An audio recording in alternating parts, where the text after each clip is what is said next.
నరుని దృష్టికి నా ప్రయాణ పగులుద్ది అనేది 100% నిజం. నేను ఇన్ని రోజులైతే నమ్మలేదు. అంటే చూడలేదు కాబట్టి, మన కళ్ళతో ఏది చూడలేదు కాబట్టి మనం నమ్మడం చాలా కష్టం. ఇప్పుడైతే నాకు 100కి 100% ఇది ఖచ్చితంగా ఉందిరా బాబు అనిపిస్తుంది. నేను ట్రైన్‌లో వచ్చేప్పుడు అయితేనే హైదరాబాద్‌కి ఒక సిట్యుయేషన్ అయితే ఫేస్ చేసిన. చెర్రిగానికి ఒక ఆపోజిట్ కూర్చున్న వాళ్ళు కొంచెం ఏమంటారు, ఒక డిస్కషన్ అయితే అయింది. దాని తర్వాత వాళ్ళ కళ్ళేంటో వాడి కథ ఏంటో కానీ అసలు మనం చూసిన ప్రతి ఒక్కరు, అంటే మంచిగా కనిపించిన ప్రతి ఒక్కరు మంచోళ్ళు కాదు. వాళ్ళ బుద్ధి మంచిది అవ్వదు.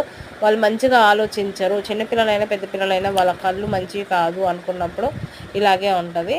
నెక్స్ట్ మేము వచ్చిన నెక్స్ట్ డే నుండి వాడికి ఫీవర్ అయితే స్టార్ట్ అయింది. తర్వాత ఫింగర్కి చీమొచ్చి ఫింగర్, కాలికి ఒకటి, ఇప్పుడు లిప్ అయితే పగిలింది. అది అసలు లో ఫీవర్ అన్నారు, బట్ లో ఫీవర్ కాదు, అది ఏంటో తెలియట్లేదు. ఏదో ఒకటి అయితేనే ఉంది ఇట్లా.